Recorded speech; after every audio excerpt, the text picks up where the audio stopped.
اللهم صل على خير البشر المبارك مبشرا والخطوات الأصلية بكل جديد.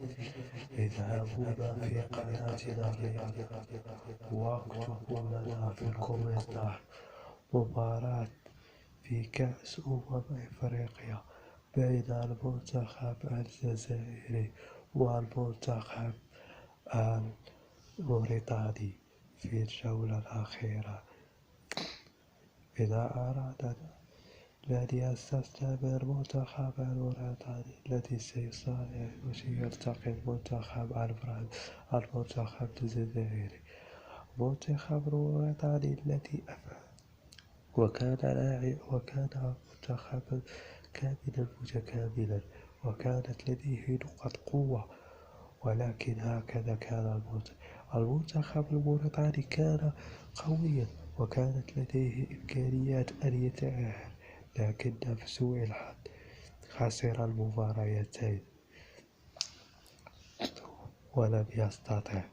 مباراة بوركينا فاسو ومباراة أنغولا التي غيرت العناوين، وكان المنتخب أفضل في مباراة أنغولا التي صارع بمثلها، وكان أراد المنتخب، ولكن في هذه المرحلة لن يستسلم المنتخب الموريتاني ولن يكون ساهزا، لأن المنتخب الموريتاني سيصارع بكل ما باستطاعته أن يفعل، وفي أنه سيصارع من أجل مستقبله، وأن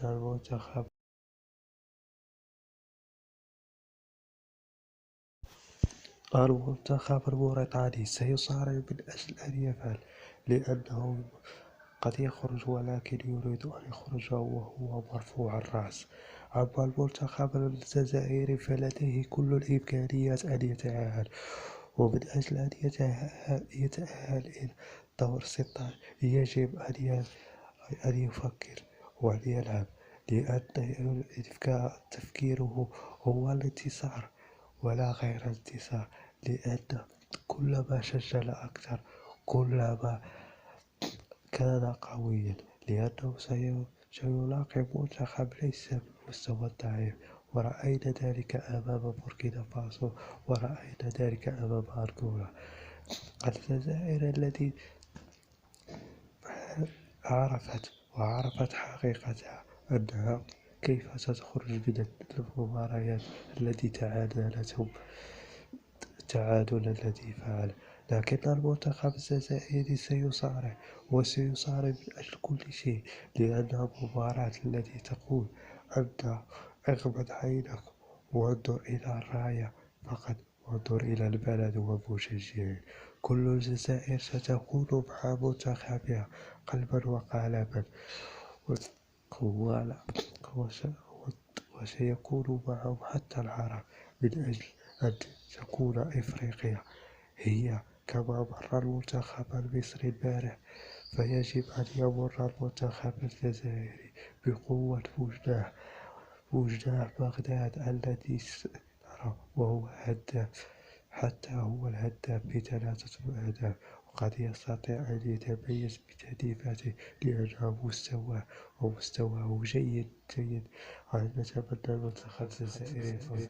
اعملوا لايك واشتراك وضغطوا على الجرس ليأتيكم الجديد.